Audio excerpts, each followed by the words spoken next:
All right, we're now looking at 8b.2. Our mastery learning objective is I can calculate the measure of a central angle or an arc by understanding the relationship between a central angle and its intercepted arc. Okay, so we are looking more at angles and arcs, and we're going to start measuring them instead of just being able to identify them. Okay, so what do we know about central angles and their arc measure? The rule that exists, or the relationship that exists, is the central angle is equal to the arc measure. Okay, so for example, right, this angle is 60 degrees and this arc is 60 degrees. They are the same. Okay, so we're going to be doing a lot with finding angles or finding arcs. Some other things that we should already know that might come into these is, remember when we were talking about vertical angles? You might see some vertical angles or vertical arcs in some problems. So remember, vertical angles, I don't know why I put that, are congruent or equal, right? Another thing is a full circle is 360 degrees.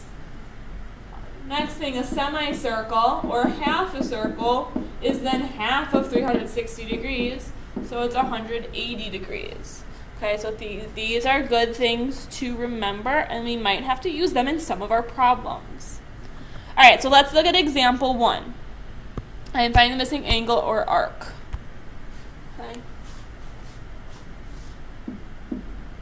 So I am looking for x, where that question mark is. So the thing we have to remember is our relationship is a central angle. I'm just going to call it the central. Is equal to the arc. So my central angle is x, and my arc is 120 degrees. So that means x also equals 120 degrees, and we're done. Yay. Super simple. Okay. Let's look at example 2. Again, what I'm solving for is this question mark, so that's where my x is going to go.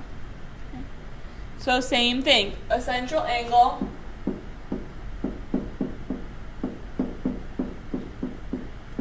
equals an arc. So my central angle here is 123 degrees, and my arc is where x is. Done. My arc also equals 123 degrees. Okay, so central angles, central, and the arcs, super simple. All right. Now we're going to look at a little more complicated problem. Example 3, I'm trying to find the measure of Mij. So if I'm going from M to I to J, that's this angle here. Okay? So that's where x is. Well, in order to find x, the angle, I probably need to know the arc. So I'm going to put a y there. Another variable. Now, how can I find this? Well, I have this 55 degrees. If you look at this, right? These two make up a semicircle. So this is why we need to know semicircles are 180 degrees. So 55 degrees plus y is going to equal 180 degrees. So I'm going to subtract 55 from both sides. So y equals 180 minus 55 is 125 degrees. So I know that that arc is 125 degrees. Now I can just use what I know, right? That the central angle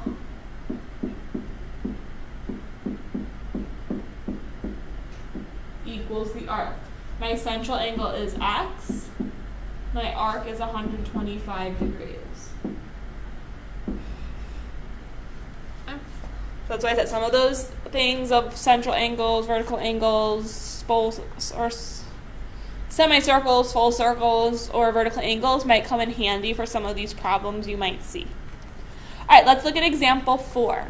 I am looking for arc CFD. Do arc CFD in like a bright pink color. So I'm starting at C. I want to go to F, and then I want to go to D.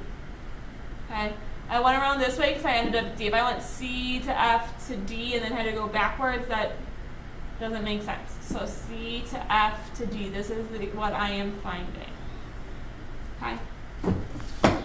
Anytime you're finding this major arc that's made up of a lot of different arcs, as long as you can find each piece, you can just add them all up. Okay?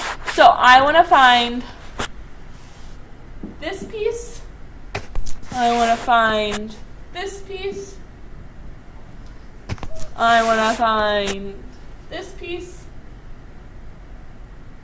Where are the letters? Let's label the last piece W. And I want to find this piece. Well, two of these are very easy to find, right? Y.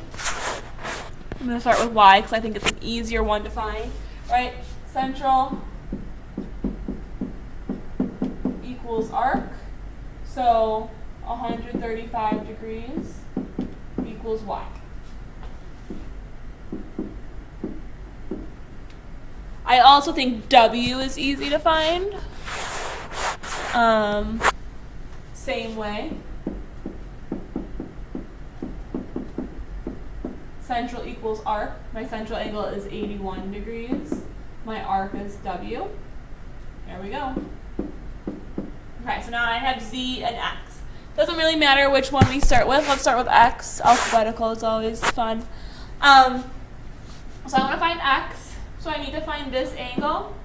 Well, again, this, or we could think about this as a semicircle, right? It's going to be 180 degrees. So I'm just going to do X plus 135 degrees equals 180 degrees.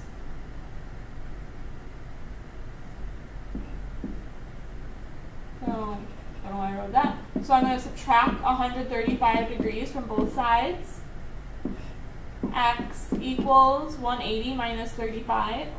180 minus 135 is 45 degrees.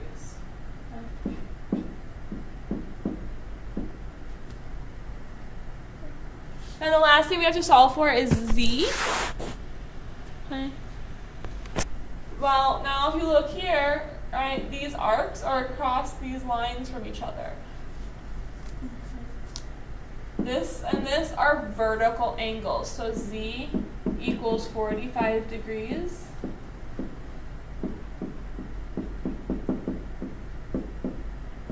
By vertical angles. Now, I can finish my problem by doing CFD equals, I just have to add all these up, right? If I want to go from C to F to D, I'm just going all of these. So 45 plus 135 plus, Z was 45 plus 81. Okay. So I have 45 plus 135 plus 45, 45 plus 81. And I get 306 degrees as my final answer there. Okay? All right, and that is it for B2. Okay? So go ahead, look at B3.